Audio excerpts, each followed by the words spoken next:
Bueno, vamos a hacer ahora otro ejercicio de BAU, ¿vale? En este caso de septiembre de 2010, de la 1, ¿vale? Y bueno, en este ejercicio de campo magnético, el modelo A, el 1, nos decía un conductor rectilíneo que transporta una corriente I de 4 amperios se somete a un campo magnético B de 0,25 teslas orientado según se indica en la figura. Apartado A. ¿A qué fuerza se encuentra sometido el conductor por unidad de longitud? Especifíquese el módulo y la dirección y el sentido de acuerdo con el sistema coordenado de la figura. Y el apartado B. En el segundo experimento se somete al conductor a un campo magnético girado con respecto al de la figura que forma 30 grados con el eje Z y 60 con el eje Y.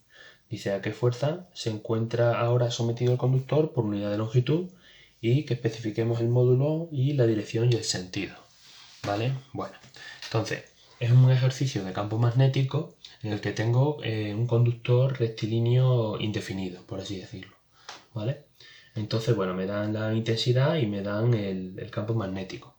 ¿Vale? Entonces, lo primero que habría que hacer sería poner la fórmula, la ecuación de Laplace en algunos libros, la fórmula de la fuerza magnética en función de cuando tengo conductores rectilíneos indefinidos por los cuales pasan corriente eléctrica.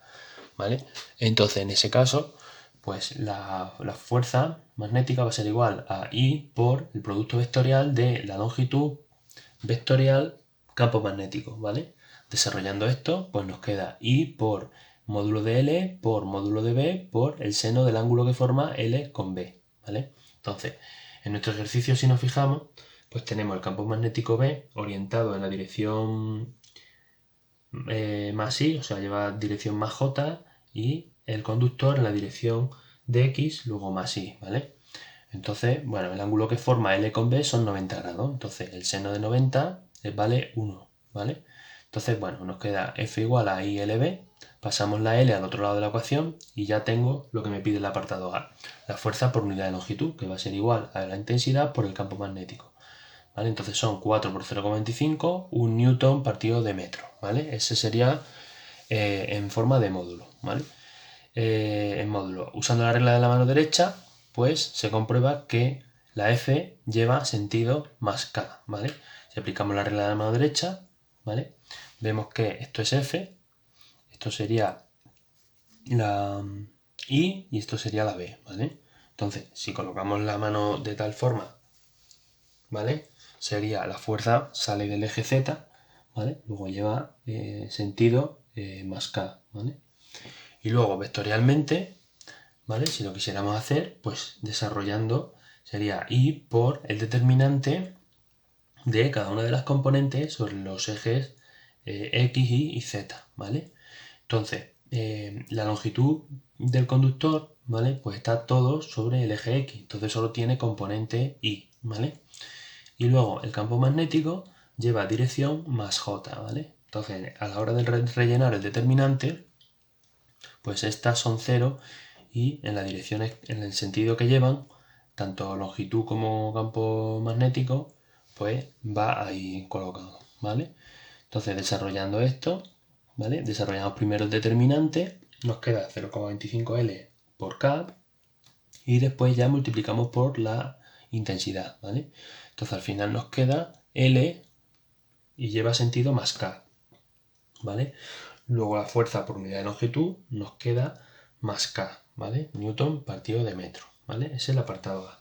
El apartado B, que me dicen que se somete el conductor a un campo magnético girado con respecto al de la figura, que forma 30 grados con el eje Z y 60 con el eje Y, ¿vale? Dice a qué fuerza se encontrará sometido el conductor por unidad de longitud, ¿vale? Bueno, pues es similar, ¿vale? Lo que pasa es que ahora tenemos que tener en cuenta los ángulos, ¿vale? Entonces, en módulo, ¿vale? Va a ser igual que antes, ¿vale? Va a ser la fuerza dividido entre la longitud, va a ser igual a la intensidad por el campo magnético, que va a ser igual a un newton partido de metro, ¿vale? Y ahora, vectorialmente, bueno, pues vectorialmente tendríamos que hacerlo resolviendo el determinante, ¿vale? Y para ello vamos a ver ahora las componentes de ese vector campo magnético, ¿vale? Va a ser su componente sobre el eje Y y su componente sobre el eje Z, ¿vale? Porque sobre el eje X no tiene, ¿vale? Entonces, esto nos va a quedar el campo magnético B, ¿vale? Va a ser igual a 0,25, ¿vale?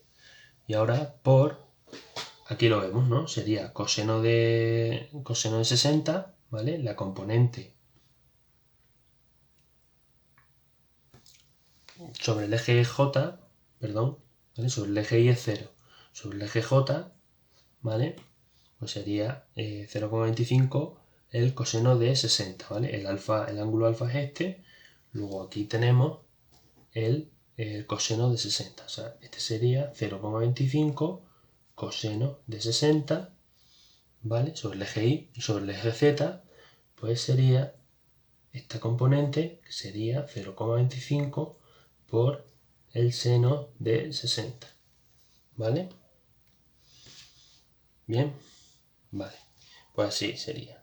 Entonces, desarrollando esto, ¿vale? Nos queda así, resolvemos el determinante, ¿vale? Y al resolver el determinante, pues nos queda esto, nos queda la intensidad es 4 por 0, bueno, queda lo que tiene aquí, ¿vale? O sea, primera diagonal, más j por 0 más L por esto, ¿vale? Que nos da el 0,25 coseno 60L, y ahora menos, abrimos paréntesis, esta diagonal, más lo que te salga de esto por esto, más lo que salga de L por J por 0,25 seno 60, como tenemos el menos 0,25 seno 60 LJ, ¿vale? Entonces, al final, esta L sacamos factor común, la pasamos al otro lado de la ecuación y nos queda que f partido de L pues sale menos 60 menos seno de 60J más coseno de 60K, ¿vale?